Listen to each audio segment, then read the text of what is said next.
अरावली की गहरी पहाड़ियों के बीच, जहां बादल धरती को छूते थे और प्राचीन रहस्य हवाओं में तैरते रहते थे, वहां स्थित था मायानगर राज्य। इस राज्य की राजधानी की सुंदरता का बखान दूर दूर तक फैला हुआ था, लेकिन इसके शाही महल में एक ऐसा राज्य छुपा हुआ था जिसे जानकर लोगों की रूह कांप जाती। महल की सबसे ऊंची मीनार में सुनहरी जालियों और मोतियों से सजे कमरे में रहती थी राजकुमारी रत्नमाला। नाम से तो लगता था कि वह किसी अप्सरा की तरह खूबसूरत होगी, लेकिन यहां तो बात ही उल्टी थी। रत्नमाला का चेहरा, ओह, उसे देखकर बच्चे डर जाते, बूढ़े बेहोश हो जाते और जवान लड़के भागकर अपनी मां के पास जा छुपते। उसकी त्वचा पर गहरे काले धब्बे थे, जैसे किसी ने कोयले से निशान लगा दिए हो। उसके बाल रूखे सूखे टहनियों की तरह उलझे रहते और उसकी आंखें तो ऐसी विचित्र थीं कि एक आंख हरी और दूसरी लाल दिखती थी। पर सबसे अजीब बात यह थी कि रत्नमाला को अपनी सूरत के बारे में बिल्कुल पता नहीं था। राजा महावीर सिंह और रानी पद्मिनी ने यह फैसला बचपन से ही ले लिया था कि उनकी बेटी को कभी पता नहीं चलने देना कि वह कैसी दिखती है। पूरे महल से हर एक शीशा, हर एक दर्पण, यहां तक कि पानी से भरे बर्तन तक हटा दिए गए थे। दासियों को सख्त हिदायत थी कि वे रत्नमाला की सूरत के बारे में एक भी शब्द नहीं कहेंगी। रत्नमाला को लगता था कि वह बहुत खूबसूरत है, क्योंकि सबके चेहरे पर वह हमेशा प्रेम और स्नेह देखती थी। लेकिन वह नहीं जानती थी कि यह प्रेम उसकी सूरत के लिए नहीं, बल्कि उसके मासूम और दयालु दिल के लिए था। उस दिन होली का त्योहार था। पूरा नगर रंगों से सराबोर था, ढोल नगाड़े बज रहे थे और हंसी खुशी का माहौल था। रत्नमाला अपनी खिड़की से बाहर का नजारा देखकर छटपटा रही थी। उसका मन कर रहा था कि वह भी इस खुशी में शामिल हो। बाबूजी, उसने राजा से कहा, आज मैं बाहर जाकर प्रजा के साथ होली खेलना चाहती हूं। राजा का चेहरा एकदम पीला पड़ गया। नहीं बेटी, आज मौसम खराब है, तुम बीमार पड़ जाओगी। लेकिन रत्नमाला की जिद बढ़ती ही जा रही थी। पिछले 18 सालों से वह इसी महल की दीवारों के बीच कैद थी। उसे लगता था कि बाहर की दुनिया किसी स्वर्ग से कम नहीं होगी। उस रात, चांदनी रात में, जब सारा महल सो गया था, रत्नमाला ने अपना फैसला ले लिया। उसने अपने साधारण कपड़े पहने, एक मोटी चादर ओढ़ी और महल के पिछवाड़े की दीवार से रस्सी की मदद से नीचे उतर गई।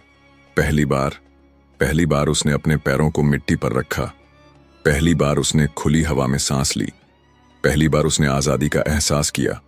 वह बाजार की तरफ बढ़ी, जहां अभी भी होली का जश्न चल रहा था। लेकिन जैसे ही एक हवा के झोंके से उसकी चादर हटी, अरे राम, ये क्या है? एक महिला की चीख निकली, माता रानी, इतना भयानक चेहरा। दूसरे ने कहा। बच्चे डर से रोने लगे। लोग अपने मुंह पर हाथ रखकर पीछे हटने लगे। ये कोई जादू टोना तो नहीं? कहीं ये कोई डायन तो नहीं? एल, इसे यहां से भगाओ। इसकी सूरत देखकर हमारे त्योहार खराब हो जाएंगे। रत्नमाला सन्न रह गई। उसे समझ ही नहीं आ रहा था कि आखिर हो क्या रहा है। उसने जीवन में पहली बार नफरत और घृणा भरी नजरें देखी थीं। वह भागी, बस भागती रही। आंसू उसकी आंखों से झरने लगे थे।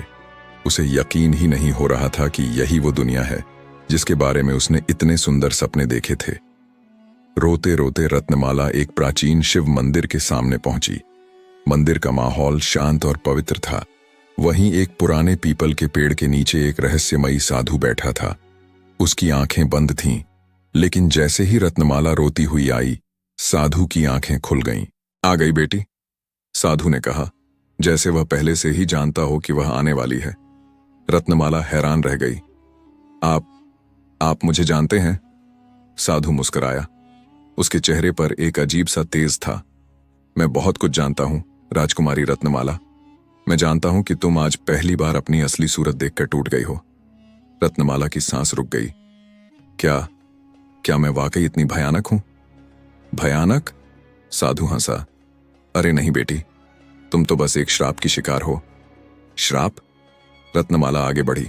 साधु ने गहरी सांस ली। हां बेटी, तुम्हारे जन्म से पहले एक भयंकर तांत्रिक ने तुम्हारे पिता को श्राप दिया था। उसने कहा था कि राजा की संतान इतनी कुरूप होगी कि उसे देखकर लोग डर जाएंगे। यह सुनकर रत्नमाला का दिल बुरी तरह डूब गया। तो क्या मैं हमेशा ऐसी ही रहूंगी? साधु उठ खड़ा हुआ।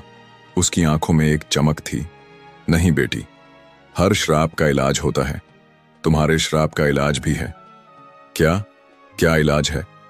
रत्नमाला की आंखों में उम्मीद की किरण दिखी। हिमालय की सबसे ऊंची चोटी पर, जहां देवता भी जाने से डरते हैं, वहां एक दिव्य कमल खिलता है। उसे सुंदरिया कमल कहते हैं। जो भी उसकी पंखुड़ियां खाता है वह संसार का सबसे खूबसूरत व्यक्ति बन जाता है। रत्नमाला के दिल में तूफान उठ गया। मैं वह कमल लेकर आऊंगी। साधु ने उसे गंभीरता से देखा। लेकिन बेटी, वहां पहुंचना मौत के मुंह में जाने के बराबर है।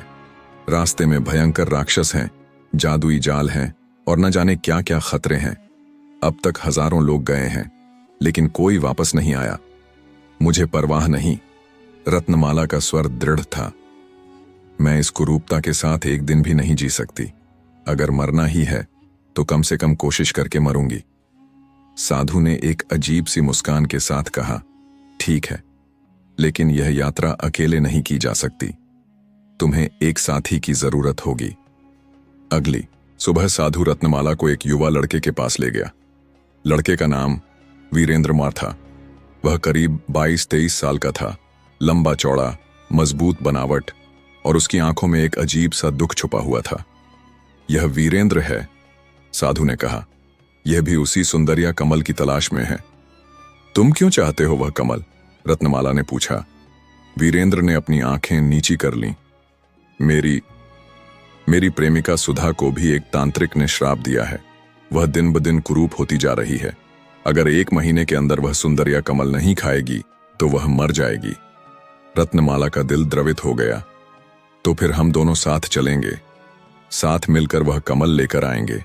वीरेंद्र की आंखों में चमक आई। लेकिन राजकुमारी, वह कमल तो केवल एक ही है। हम दोनों में से कौन उसे लेगा? साधु हंसा। यह तुम दोनों तब सोचना जब वहां पहुंच जाओ। पहले तो वहां पहुंचना है। और इस तरह 2 अजनबियों की एक असंभव यात्रा की शुरुआत हुई। 3 दिन की यात्रा के बाद रत्नमाला और वीरेंद्र काली चट्टानों के जंगल के किनारे पहुंचे। यह जंगल दूर से ही डरावना लग रहा था। पेड़ इतने ऊंचे और घने थे कि दिन में भी अंधेरा छाया रहता था। तैयार हो? वीरेंद्र ने पूछा। रत्नमाला ने हिम्मत जुटाई। हां। जैसे ही वे जंगल में घुसे, एक अजीब सी आवाज आई। कौन है तुम? क्यों आए हो यहां? उन्होंने चारों तरफ देखा, लेकिन कोई दिखा नहीं। तभी अचानक एक घनी सुनहरी धुंधान उन्हें घेर गई। इस धुंध में अजीबोगरीब आकृतियां उभरने लगी। रत्नमाला को लगा कि वह अपने महल में वापस पहुंच गई है। उसके माता पिता उसे बुला रहे थे। रत्नमाला, बेटी, वापस आ जा। यहां बहुत सुंदर कमल खिले हैं, तुझे दिखाते हैं। दूसरी तरफ वीरेंद्र को लग रहा था कि उसकी प्रेमिका सुधा उसे बुला रही है। वीरेंद्र, मैं मर रही हूं, तुम कहां हो? मुझे बचाओ। दोनों अपने अपने भ्रम में खो गए और अलग अलग दिशाओं में चलने लगे। अचानक रत्नमाला को अपनी गुरु की बात याद आई। सच और झूठ में फर्क करना सीखो। मन का भरोसा मत करो, दिल की आवाज सुनो। उसने अपनी आंखें बंद की और गहरी सांस ली। जब उसने आंखें खोलीं तो सारा भ्रम गायब हो गया था। वह देखा कि वीरेंद्र एक गड्ढे की तरफ बढ़ रहा है। वीरेंद्र, रुको! वह चिल्लाई। वीरेंद्र की आंख खुली। वह समझ गया कि यह सब माया है। धन्यवाद राजकुमारी, आपने मेरी जान बचाई। लेकिन यह केवल शुरुआत थी। धुंध के भ्रमजाल से निकलने के बाद वे एक ऐसी जगह पहुंचे जहां चुपेड़ इंसानों की तरह बात करते थे। यहां के पेड़ सदियों पुराने थे और उनकी जड़ें इतनी गहरी थीं कि धरती के नीचे तक पहुंचती थीं। कौन है तुम लोग? एक विशाल बरगद के पेड़ ने पूछा। उसकी आवाज गूंजती हुई और डरावनी थी। हम सुंदरिया कमल की तलाश में जा रहे हैं, वीरेंद्र ने बहादुरी से जवाब दिया। तभी एक नियम का पेड़ हंसा। हाँ हाँ हाँ, देखो तो, ये क्रूप लड़की सुंदर बनना चाहती है और यह बेवकूफ लड़का अपनी मरती हुई प्रेमिका को बचाना चाहता है, दूसरे पेड़ ने कहा। पेड़ों की बातें सुनकर रत्नमाला का दिल दुख गया, लेकिन वह हार नहीं मानी। हाँ, मैं क्रूप हूं, उसने दृढ़ता से कहा, लेकिन मेरा दिल साफ है और मैं अपने सपनों के लिए लड़ने से नहीं डरती। तभी सबसे पुराना चिनार का पेड़ बोला, ठीक है, हम तुम्हें आगे जाने देंगे, लेकिन उससे पहले तुम्हें एक परीक्षा देनी होगी। क्या परीक्षा? दोनों ने एक साथ पूछा। तुम दोनों में से कोई एक यहीं रुक जाए, केवल एक व्यक्ति आगे जा सकता है। यह सुनकर रत्नमाला और वीरेंद्र दोनों परेशान हो गए। नहीं, रत्नमाला ने कहा, हम दोनों साथ जाएंगे या दोनों वापस चले जाएंगे? पेड़ ने पूछा। क्यों? क्योंकि दोस्ती में कोई स्वार्थ नहीं होता। अगर मैं अकेली जाकर कमल ले आऊं और वीरेंद्र की सुधा मर जाए तो मैं जिंदगी भर अपने आप को माफ नहीं कर पाऊंगी। वीरेंद्र की आंखों में आंसू आ गए। राजकुमारी, आप पेड़ों में से सबसे बुजुर्ग पेड़ ने कहा, यह उत्तर हमें पसंद आया। तुम दोनों साथ जा सकते हो, लेकिन आगे का रास्ता और भी खतरनाक है। पेड़ों से आशीर्वाद लेकर आगे बढ़ने पर वे एक विशाल खाईन के सामने आ खड़े हुए। खाई इतनी गहरी थी कि नीचे कुछ भी दिखाई नहीं दे रहा था, और उसकी चौड़ाई इतनी ज्यादा थी कि उसे पार करना असंभव लग रहा था। अब क्या करें? वीरेंद्र ने कहा। तभी हवा में एक आवाज गूंजी, यहां एक अदृश्य पुल है, लेकिन यह केवल उसी को दिखता है जिसके मन में पूर्ण विश्वास हो। रत्नमाला ने अपनी आंखें बंद की। उसे अपनी नानी की कहानियां याद आईं, जिसमें विश्वास पहाड़ हिला देता था। उसने अपना पहला कदम हवा में रखा। उसके पैर के नीचे एक ठोस सतह महसूस हुई। वीरेंद्र, यहां सच में पुल है। वीरेंद्र ने भी विश्वास किया और दोनों ने हाथ पकड़कर उस अदृश्य पुल को पार किया, लेकिन बीच में पुल हिलने लगा कि वे गिर जाएंगे।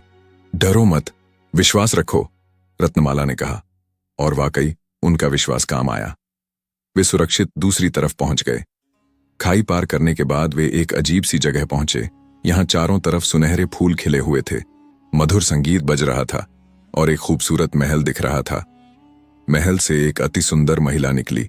उसका चेहरा चांद की तरह चमक रहा था, बाल रेशम की तरह मुलायम थे और आंखें हीरों की तरह चमक रही थीं। आओ यात्रियों, आओ, उसने मधुर आवाज में कहा। तुम लोग थक गए होगे, मेरे घर आराम कर लो। वीरेंद्र तो उसकी सुंदरता देखकर मंत्रमुग्ध हो गया, लेकिन रत्नमाला को कुछ अजीब लग रहा था। मैं मोहिनी हूं, महिला ने कहा। मैं यहां अकेली रहती हूं। बहुत दिनों बाद कोई मेहमान आया है। उसने उन्हें महल के भीतर ले जाकर स्वादिष्ट भोजन परोसा। खाना खाने के बाद मोहिनी ने कहा, तुम लोग सुंदरिया कमल की तलाश में हो ना? मुझे पता है वह कहां है। दोनों के कान खड़े हो गए। लेकिन वहां पहुंचना बहुत खतरनाक है। तुम लोग यहीं रह जाओ, मैं तुम्हारी देखभाल करूंगी। वीरेंद्र तो राजी हो गया, लेकिन रत्नमाला को कुछ गड़बड़ लग रही थी। रात को जब सब सो गए, रत्नमाला ने चुपके से महल में घूमकर देखा। वह जो देखा उससे उसकी सांस फूल गई। महल के तहखाने में दर्जनों इंसानों की हड्डियां बिखरी पड़ी थीं। दीवारों पर खून के निशान थे। मोहिनी एक जादूगरनी थी जो यात्रियों को अपने जाल में फंसाकर उन्हें मार देती थी। रत्नमाला ने वीरेंद्र को जगाया और सब कुछ बताया। क्या? लेकिन वह तो इतनी सुंदर है। वीरेंद्र, सुंदरता हमेशा अच्छाई का प्रतीक नहीं होती।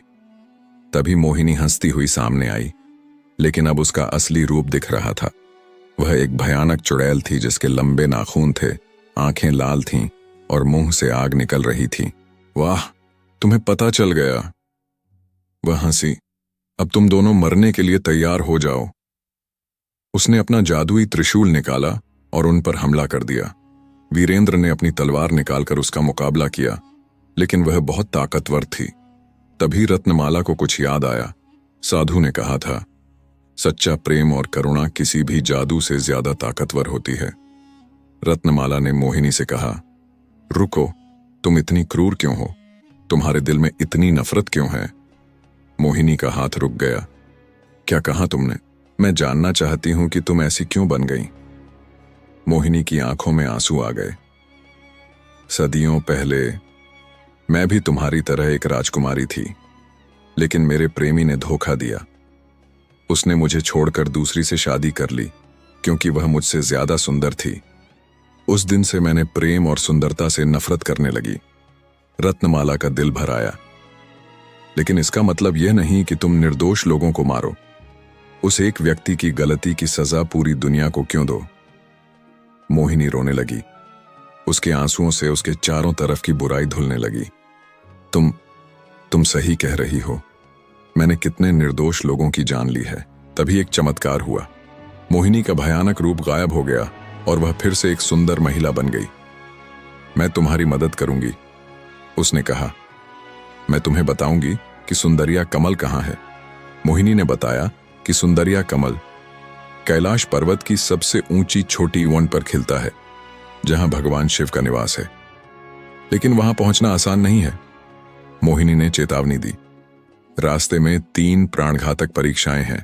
पहली है मृत्यु की घाटी, दूसरी है सत्य की परीक्षा और तीसरी है आत्मा का त्याग। हमें परवाह नहीं, रत्नमाला ने कहा। हम तैयार हैं। 3 दिन की यात्रा के बाद वे हिमालय की तलहटी में पहुंचे। यहां से ऊपर का रास्ता खड़ी चट्टानों और बर्फ से ढका हुआ था। पहली परीक्षा वो मृत्यु की घाटी मोर्स थी। यह एक ऐसी घाटी थी जहां हर कदम पर मौत छुपी बैठी थी। घाटी में घुसते ही उन्हें भयंकर ठंड का एहसास हुआ। फिर अचानक चारों तरफ से बर्फीले भूतवान प्रकट हुए। कौन हो तुम? यहां क्यों आए हो? हम सुंदरिया कमल लेने आए हैं, वीरेंद्र ने कहा। तो फिर तुम्हें हमसे लड़ना होगा। भयानक लड़ाई शुरू हुई। भूत बर्फ की गोलियां फेंक रहे थे, जो जहर से भी ज्यादा तेज थीं। लेकिन रत्नमाला ने देखा कि ये भूत वास्तव में वे लोग थे जो कभी इसी रास्ते पर आकर मर गए थे। रुको, उसने चिल्लाया। आप लोग भी कभी इंसान थे। आप भी यहां कुछ पाने आए थे। आप हमारी मदद करिए, हमें रोकिए मत। भूतों ने अपना हमला रोक दिया। तुम सही कह रही हो, उनके सरदार ने कहा। हमें भी शांति चाहिए। अगर तुम सच में सुंदरिया कमल ले आओ तो हमारी भी मुक्ति हो जाएगी। भूतों ने उन्हें आगे का रास्ता दिखाया। दूसरी परीक्षा थी सत्य की परीक्षा। यहां एक विशाल दरवाजा था जिस पर लिखा था, जो सच्चाई बोलेगा वही आगे जा सकेगा। दरवाजे के सामने एक आकाशवाणी हुई। रत्नमाला, तुम सुंदर होना क्यों चाहती हो? रत्नमाला ने सोचा, अगर वह कहे कि वह अपने लिए चाहती है तो यह स्वार्थ होगा, लेकिन झूठ भी नहीं बोल सकती। उसने सच्चाई से कहा, मैं सुंदर बनना चाहती हूं ताकि लोग मुझसे डरें नहीं। मैं चाहती हूं कि मैं भी एक सामान्य जिंदगी जी सकूं, लेकिन सबसे ज्यादा मैं चाहती हूं कि वीरेंद्र की प्रेमिका सुधा की जान बच जाए। वीरेंद्र, तुम्हारा क्या कहना है? वीरेंद्र ने कहा, मैं इसलिए यहां आया हूं क्योंकि मैं अपनी सुधा से बहुत प्रेम करता हूं। लेकिन इस यात्रा में मैंने जाना है कि रत्नमाला का दिल कितना सुंदर है। अगर केवल एक ही कमल मिले तो मैं चाहूंगा कि वह रत्नमाला को मिले। दरवाजा खुल गया। दोनों की सच्चाई की परीक्षा पार हो गई। तीसरी और सबसे कठिन परीक्षा थी आत्मा का त्याग। यहां भगवान शिव स्वयं प्रकट हुए। वत्स, उन्होंने कहा, तुम दोनों यहां तक पहुंच गए, लेकिन अंतिम परीक्षा यह है कि तुम में से एक को अपनी जान देनी होगी, तभी दूसरे को सुंदरिया कमल मिलेगा। दोनों का दिल जोर से धड़कने लगा। मैं अपनी जान दूंगी, रत्नमाला तुरंत बोली। नहीं राजकुमारी, मैं दूंगा, वीरेंद्र चिल्लाया। भगवान शिव मुस्कुराए। यही तो मैं देखना चाहता था। तुम दोनों में से कोई भी अपने लिए कुछ नहीं चाहता। दोनों दूसरे के लिए अपनी जान देने को तैयार हैं। भगवान शिव ने अपना हाथ उठाया तो वहां बैन 2 सुंदरिया कमला प्रकट हुए। चलो, तुम दोनों के त्याग और प्रेम ने इन कमलों को 2 बना दिया है। दोनों ने खुशी से कमल की पंखुड़ियां खाईं। एक तेज प्रकाश फैला और जब वह प्रकाश गायब हुआ तो रत्नमाला अब संसार की सबसे खूबसूरत महिला बन चुकी थी। उसका चेहरा चांद की तरह चमक रहा था, आंखें हीरों की तरह जगमगा रही थीं और उसके बाल सुनहरी धूप की तरह लहरा रहे थे। वीरेंद्र भी पहले से कहीं ज्यादा सुंदर हो गया था। अब जल्दी चलो, भगवान शिव ने कहा। वीरेंद्र की सुधा को बचाने के लिए ज्यादा समय नहीं है। उन्होंने एक दिव्य विमान दिया जो उन्हें तुरंत वापस ले गया। वीरेंद्र ने सुधा को कमल की पंखुड़ी दी। सुधा न केवल ठीक हो गई बल्कि वह भी अत्यंत सुंदर हो गई। इधर रत्नमाला अपने महल वापस पहुंची। जब राजा रानी ने उसे देखा तो वे पहचान ही नहीं पाए। उन्हें लगा कि कोई अप्सरा आई है। आप कौन हैं? रानी ने पूछा। रत्नमाला मुस्कुराई। मैं आपकी बेटी रत्नमाला हूं, मां। राजा रानी को यकीन ही नहीं आया। वे खुशी से रो पड़े। अगले दिन जब रत्नमाला बाजार गई तो वही लोग जिन्होंने उसका मजाक उड़ाया था अब उसकी तारीफ कर रहे थे। लेकिन अब रत्नमाला समझ गई थी कि सच्ची सुंदरता दिल में होती है, चेहरे में नहीं। कुछ दिन बाद वही साधु महल में आया जिसने रत्नमाला को सुंदरिया कमल के बारे में बताया था। लेकिन अब उसके चेहरे पर एक रहस्यमयी मुस्कान थी। कैसा लगा तुम्हें यह सफर बेटी? बहुत कुछ सीखने को मिला गुरुजी। तभी साधु ने अपना असली रूप प्रकट किया। वह कोई और नहीं बल्कि खुद भगवान विष्णु थे। क्या? रत्नमाला हैरान रह गई।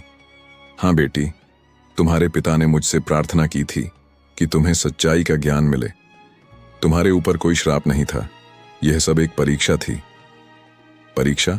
हाँ, तुम्हें पता लगाना था कि सच्ची सुंदरता क्या होती है और तुमने यह परीक्षा पास कर ली। भगवान विष्णु ने आशीर्वाद दिया। अब तुम हमेशा सुंदर रहोगी, बाहर से भी और भीतर से भी। कुछ महीने बाद रत्नमाला और वीरेंद्र की शादी हो गई। हाँ, वीरेंद्र ने सुधा को छोड़ दिया था क्योंकि उसे एहसास हो गया था कि उसका सच्चा प्रेम रत्नमाला से है। सुधा भी खुश थी क्योंकि उसे एक और भी अच्छा लड़का मिल गया था। मोहिनी भी बदल गई थी और अब वह लोगों की मदद करती थी। रत्नमाला ने अपने राज्य में एक नियम बनाया। कोई भी व्यक्ति किसी की शक्ल के कारण उसका मजाक नहीं उड़ाएगा। वह हमेशा लोगों को बताती, सच्ची सुंदरता रूप में नहीं, दिल की अच्छाई में होती है। और इस तरह रत्नमाला ने न केवल अपना श्राप तोड़ा बल्कि पूरी दुनिया को सच्चाई का ज्ञान दिया। शादी के 1 साल बाद एक दिन रत्नमाला अपने बगीचे में टहल रही थी। तभी उसने देखा कि एक छोटी लड़की रो रही है। क्या बात है बेटी? रानी माता, मेरा चेहरा बहुत भयानक है। सब बच्चे मुझे डायन कहते हैं। रत्नमाला का दिल पिघल गया। उसमें अपना बचपन दिखा। उसने लड़की के माथे पर हाथ रखा और प्रार्थना की। चमत्कार हुआ, लड़की का चेहरा सुंदर हो गया। तब रत्नमाला को एहसास हुआ कि भगवान ने उसे केवल सुंदरता ही नहीं दी है बल्कि दूसरों को सुंदर बनाने की शक्ति भी दी है। इसके बाद दूर दूर से लोग रत्नमाला के पास आने लगे। वह उन सब की मदद करती और उन्हें सच्चाई का पाठ पढ़ाती। धीरे धीरे पूरे राज्य में बदलाव आ गया। अब लोग किसी की शक्ल देखकर उसे परखते नहीं थे, वे व्यक्ति के दिल को देखने लगे। रत्नमाला ने एक सुंदरता विद्यालय माना खोला जहां लोगों को सिखाया जाता था कि सच्ची सुंदरता क्या होती है, दूसरों से कैसे प्रेम करना चाहिए, अपने अंदर की बुराइयों को कैसे निकालना चाहिए, कैसे एक अच्छा इंसान बना जा सकता है। वीरेंद्र भी अब एक महान योद्धा बन गया था जो गरीबों और बेसहारा लोगों की रक्षा करता था। साल बीतते गए। रत्नमाला और वीरेंद्र के 3 बच्चे हुए। वे सभी न केवल सुंदर थे बल्कि दिल के भी बहुत साफ थे। एक दिन रत्नमाला के सबसे छोटे बेटे ने पूछा, मां, आप इतनी सुंदर कैसे हैं? रत्नमाला मुस्कुराई। बेटा, मैं पहले बहुत कुरूप थी, लेकिन जब मैंने सीखा कि सच्ची सुंदरता दिल की अच्छाई से आती है तो मैं बाहर से भी सुंदर हो गई। तो मां, अगर हम अच्छे काम करें तो हम भी सुंदर हो जाएंगे? हाँ बेटा, सबसे ज्यादा सुंदर वही इंसान होता है जो दूसरों की मदद करता है, सच बोलता है और सबसे प्रेम करता है। और इस तरह रत्नमाला की कहानी पीढ़ी दर पीढ़ी चलती रही। आज भी कहते हैं कि अगर आप हिमालय की सबसे ऊंची चोटी पर जाएं तो वहां आपको 2 सुंदरिया कमल दिखते हैं, एक रत्नमाला का और दूसरा वीरेंद्र का। और जब कोई सच्चे दिल से प्रार्थना करता है कि वह अंदर से सुंदर बनना चाहता है तो वे कमल उसकी मदद करते हैं, क्योंकि सच्ची सुंदरता कभी नहीं मरती, वह हमेशा जिंदा रहती है। रत्नमाला और वीरेंद्र हमेशा हमेशा के लिए खुश रहे और उन्होंने पूरी दुनिया को सिखाया कि सच्चाई, प्रेम और अच्छाई ही असली सुंदरता है। सच्ची सुंदरता बाहरी रूप में नहीं बल्कि दिल की अच्छाई में होती है। कभी भी किसी की शक्ल देखकर उसका मजाक नहीं उड़ाना चाहिए। दोस्ती में स्वार्थ नहीं होना चाहिए। मुश्किलों का सामना करने से हमारा चरित्र मजबूत होता है। विश्वास और साहस से हर असंभव काम संभव हो जाता है। दूसरों की मदद करना सबसे बड़ी सुंदरता है। नफरत से नफरत नहीं, प्रेम से नफरत खत्म होती है। तो दोस्तों, ये कहानी आपको कैसी लगी? ये वीडियो अच्छी लगी हो तो इस वीडियो को लाइक करके चैनल को भी सब्सक्राइब कर ले और कमेंट में हर महादेव जरूर लिखें। तो मिलते हैं किसी और वीडियो में, तब तक के लिए बाय बाय। वीडियो को पूरा देखने के लिए दिल से धन्यवाद।